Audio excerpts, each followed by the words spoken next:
À Fès, au cœur de la Médina, des Sénégalais viennent encore aujourd'hui pour accomplir une ziyara. Des milliers de kilomètres parcourus pour rejoindre une zaouïa marocaine. Pourquoi ? Parce qu'entre le Maroc et le Sénégal existe une route que vous ne trouverez sur aucune carte. Une route spirituelle, vieille de plus de 2 siècles. La Tidjania ne crée pourtant pas ce lien à partir de rien.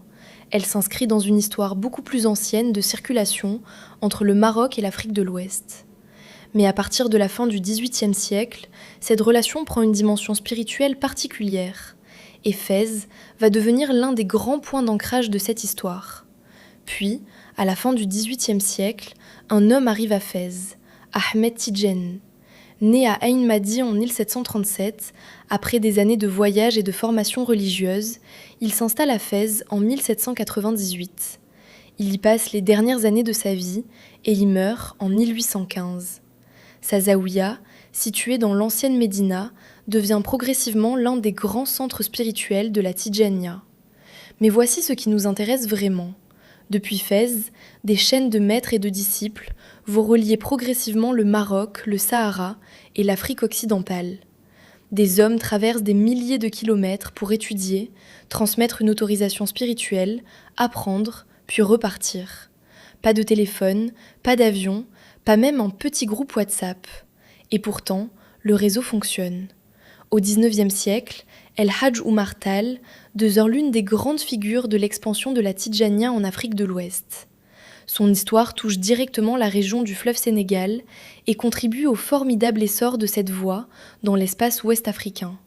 À la fin du XIXe et au début du XXe siècle, El Hadj Malick Sy fait de Tivaouane l'un des grands foyers de la Tidjania sénégalaise.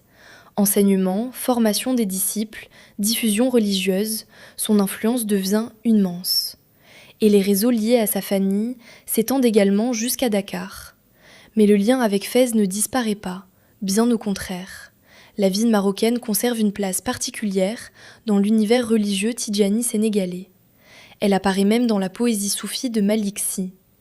Autrement dit, Fès n'est pas seulement un point sur une carte. Elle devient une référence spirituelle, transmise de génération en génération. Et le Sénégal ne se contente surtout pas de recevoir cette tradition. Autour de Kaolack, la famille Niasse construit un autre foyer majeur.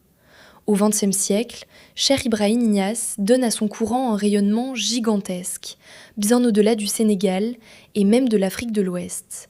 Voilà donc le paradoxe magnifique de cette histoire. Fès devient un pôle majeur de la Tidjania, mais le Sénégal va à son tour devenir l'un de ses plus puissants centres de rayonnement. Et la route n'a jamais complètement disparu. Des chercheurs ont suivi les pèlerins sénégalais qui viennent encore à Fès visiter le mausolée d'Ahmed Tidjani. Ces voyages portent même un nom, la ziyara. Des familles, des disciples et des réseaux religieux continuent ainsi de circuler entre le Sénégal et le Maroc. Petit détail embarrassant pour ceux qui découvriraient l'amitié maroco-sénégalaise au XXIe siècle. Elle avait manifestement commencé sans les attendre.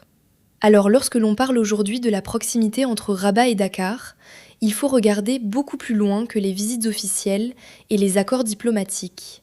Derrière cette relation, il y a Fès, il y a Tivaouane, il y a Kaolack, il y a des zaouïas, des maîtres, des disciples, des poèmes et des générations entières de voyageurs.